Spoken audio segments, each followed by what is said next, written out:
नमस्कार, मैं रोहित शर्मा। आप मेरे साथ में हैं दिल से रोहित चैनल में। दोस्तों, राजस्थान में कुछ महीनों के बाद में जिस तरह से 6 विधानसभा सीटों पर उपचुनाव होने वाले हैं, इन 6 विधानसभा सीट पर कांग्रेस पार्टी, सत्तारूढ़ भारतीय जनता पार्टी और कांग्रेस पार्टी के अलावा और जो छोटे दल हैं, उनकी ओर से उम्मीदवार चयन की प्रक्रिया का काम ज़ोर शोर से जारी है। दोनों दलों ने, चाहे वो कांग्रेस हो, बीजेपी हो, बहुत पहले ही कमेटी का भी गठन कर दिया गया था। कमेटी के जो मेंबर हैं वो मौके पर जा रहे हैं, वहाँ पर जिताऊ उम्मीदवार की तलाश भी कर रहे हैं। लेकिन देवली उनियारा विधानसभा सीट ऐसी सीट है जिस पर राजनीतिक गलियारों में भी चर्चा है, कांग्रेस पार्टी और बीजेपी में भी चर्चा है कि इस बार इस सीट पर दो दबंग गुर्जर नेताओं के बीच में एक रोचक मुकाबला देखने को मिल सकता है। और आप समझ गए होंगे कि क्योंकि आप तक भी ये चर्चा जरूर पहुंची होगी कि प्रहलाद गुंजल जहां कांग्रेस पार्टी के उम्मीदवार हो सकते हैं, तो विजय बैंसला को भारतीय जनता पार्टी एक बार फिर से मौका दे सकती है। विजय बैंसला अभी जो विधानसभा चुनाव हुए थे, हरीश मीणा से करीबन 19,000 वोटों से हार गए थे, लेकिन विजय बैंसला के पीछे किरोड़ी सिंह बैंसला के नाम का ठप्पा लगा हुआ है। और आप सबको पता है कि किरोड़ी सिंह बैंसला जब तक जिंदा रहे, गुर्जर समाज के वो एक तरीके से मसीहा माने जाते हैं, गुर्जर समाज के एक छत्र नंबर 1 नेता माने जाते थे। और इसमें कोई दो राय भी नहीं है कि आज जो गुर्जर समाज को जो आरक्षण का जो लाभ मिल रहा है, वो सिर्फ और सिर्फ किरोड़ी सिंह बैंसला की ओर जो शुरू में 2007 में जो आंदोलन किया गया था और उसके बाद में कुछ सालों के अंतर से लगातार जो आंदोलन हुए 3-4 बार, और दबंगई तरीके से उन्होंने जिस तरह से आंदोलन किया। हालांकि ये बात अलग है कि उसमें कई गुर्जरों की जान भी गई, लेकिन बलिदान तो इस तरह के आंदोलनों में होता ही है। अब भारत की आज़ादी में भी कई हज़ारों शहीदों ने बलिदान दिया था, उसके बाद में भारत को आज़ादी मिली थी। तो अगर कोई बड़ा काम अगर हम करवाते हैं तो उसमें कहीं ना कहीं आपको कुछ खोना भी पड़ता है। और इसी वजह से आज जो गुर्जर समाज को जो आरक्षण का लाभ मिल रहा है, वो उसको पूरा जो श्रेय किरोड़ी सिंह बैंसला को जाता है। तो इस बार हो सकता है एक बार फिर से विजय बैंसला को भारतीय जनता पार्टी चुनाव मैदान में उतार दे। वैसे भी वो कोई ज़्यादा वोटों के अंतर से हारे नहीं थे, लेकिन वहाँ पर भी अभी जो और दावेदार है, राजेंद्र गुर्जर, जो 2013 में इसी सीट से विधायक रह चुके हैं, भारतीय जनता पार्टी से उन्हें टिकट मिला था और चुनाव जीते थे। हालांकि ये बात अलग है कि 2018 में वो हरीश मीणा से चुनाव हार गए थे, लेकिन अभी भी वो दावेदारों में हैं। अलका गुर्जर दावेदारों में हैं, प्रभुलाल सैनी दावेदारों में हैं, सीताराम पोशवाल दावेदारों में हैं, विक्रम सिंह भी यहाँ से दावेदारी कर रहे हैं, और भी जो नेता हैं वो यहाँ से लगातार दावेदारी जता रहे हैं। अपने अपने संपर्क सूत्रों के माध्यम से टिकट हासिल करने में ज़बरदस्त तरीके से एडी से लेकर चोटी का जोर लगा रहे हैं। बीजेपी में भी, कांग्रेस पार्टी में भी। हालांकि प्रहलाद गुंजल को टिकट देने को लेकर करीब ऐसी सूचनाएं मिली हैं कि प्रहलाद गुंजल यहाँ से चुनाव लड़ सकते हैं, लेकिन यहाँ पर अंतिम समय में कुछ भी हो सकता है।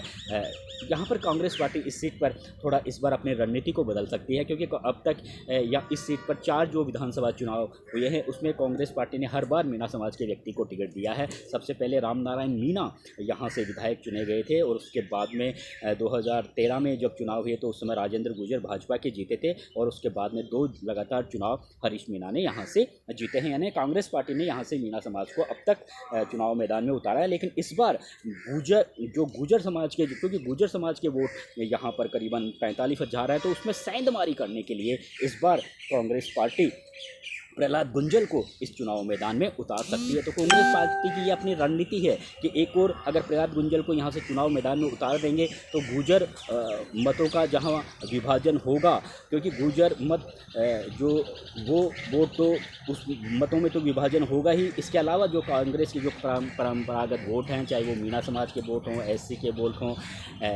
अल्पसंख्यक के जो वोट हैं वो ऑलरेडी मिलेंगे। तो निश्चित रूप से प्रहलाद गुंजल इस सीट पर विजय हासिल कर सकते हैं और कांग्रेस के पक्ष में ये सीट बरकरार रह सकती है। तो इसलिए इस बार और प्रहलाद गुंजल को कांग्रेस पार्टी खुद की पार्टी में शानदार तरीके से उनका सम्मान करना चाहती है, उनको एडजस्ट करना चाहती हैं कि क्योंकि प्रहलाद गुंजल भारतीय जनता पार्टी के तेज़ तर्रार नेता रह चुके हैं। गुर्जर समाज के भी काफ़ी तेज़ तर्रार और दबंग नेता रहे हैं।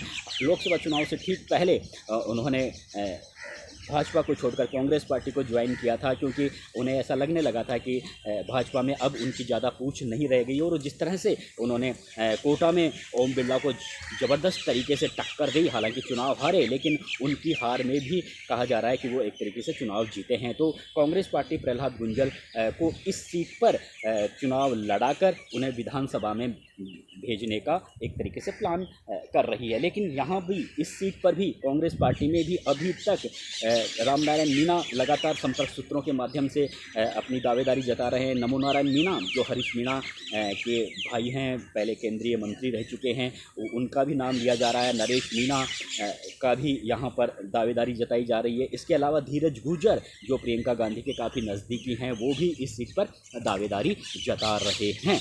तो दोनों ही दलों में दावेदारों अपने अपने संपर्क सूत्रों के माध्यम से टिकट हासिल करने के लिए पूरा प्रयास कर रहे हैं। लेकिन अंततः यही माना जा रहा है कि इस सीट पर जहां कांग्रेस पार्टी प्रहलाद गुंजल को चुनाव मैदान में उतार सकती है, तो विजय बैंसला को भाजपा फिर से मौका दे सकती है। तो ये दो गुर्जर नेताओं के बीच यहाँ एक रोचक मुकाबला हमें देखने को मिल सकता है। हालांकि देवली उनियारा विधानसभा सीट पर भारतीय जनता पार्टी के रास्ते काफ़ी कठिन हैं दोस्तों, क्योंकि यहाँ लगातार हरीश मीणा 2 बार यहाँ से चुनाव जीत चुके हैं और 2008 में भी ये कांग्रेस पार्टी के पक्ष में रही है। और आप सबने देखा होगा कि देवली उनियारा में अभी पिछले दिनों जिस तरह से मीटिंग हुई थी भारतीय जनता पार्टी की, राधा मोहन अग्रवाल जो राजस्थान भाजपा के प्रभारी हैं, इसके अलावा राजस्थान भाजपा के नए अध्यक्ष मदन राठौड़ जी वहाँ मौजूद थे। और जिस हिसाब से वहाँ पर एक भारतीय जनता पार्टी के एक वर्ग ने के नेताओं ने जिस तरह से नारेबाजी की कि जिन्होंने विजय बैंसला को हराया उनके खिलाफ तो कार्रवाई कीजिए, यानी राजेंद्र गुर्जर को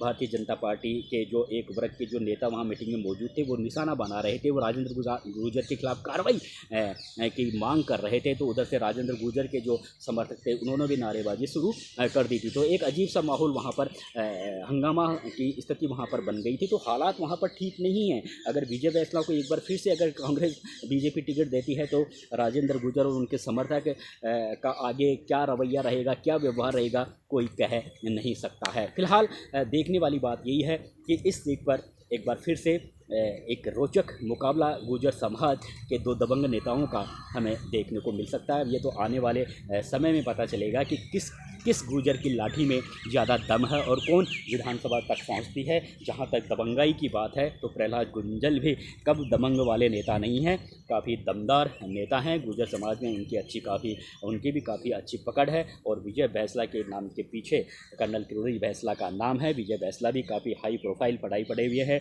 और लगातार गुर्जर आंदोलनों में अपने पिता का कंधे से कंधा मिलाकर उन्होंने सपोर्ट किया। और अंतिम समय में तो रेल पटरियों पर ही कर्नल किरोड़ी सिंह बैंसला ने पूरे गुर्जर समाज के आंदोलन की बागडोर विजय बैंसला के हाथों में सौंप दी थी। हालांकि कहा जा रहा था कि कर्नल बैंसला विजय सिंह बैंसला को राजनीति में स्थापित करना चाहते हैं। बात चाहे कुछ भी उस समय वहाँ पर उठी हो, लेकिन अंतिम समय में गुर्जर आंदोलन की जो बागडोर विजय बैंसला ने संभाल ली थी। तो विजय बैंसला भी काफ़ी उनकी बहुत अच्छी भूमिका रही है गुर्जर आंदोलन में। तो ये जो तमाम तरह की जो स्थितियाँ सामने आई है उसके हिसाब से इस बार देवली उनियारा विधानसभा सीट पर हमें एक कांटे का और रोचक मुकाबला देखने को मिल सकता है। जहां तक मतों की संख्या की बात है तो यहां पर गुर्जर समाज, मीणा समाज के करीबन 50,000 वोटर हैं, गुर्जर समाज के 45,000 वोटर हैं, अल्पसंख्यक समाज के 30,000 वोटर हैं, ऐसे समाज के 40,000 वोटर हैं,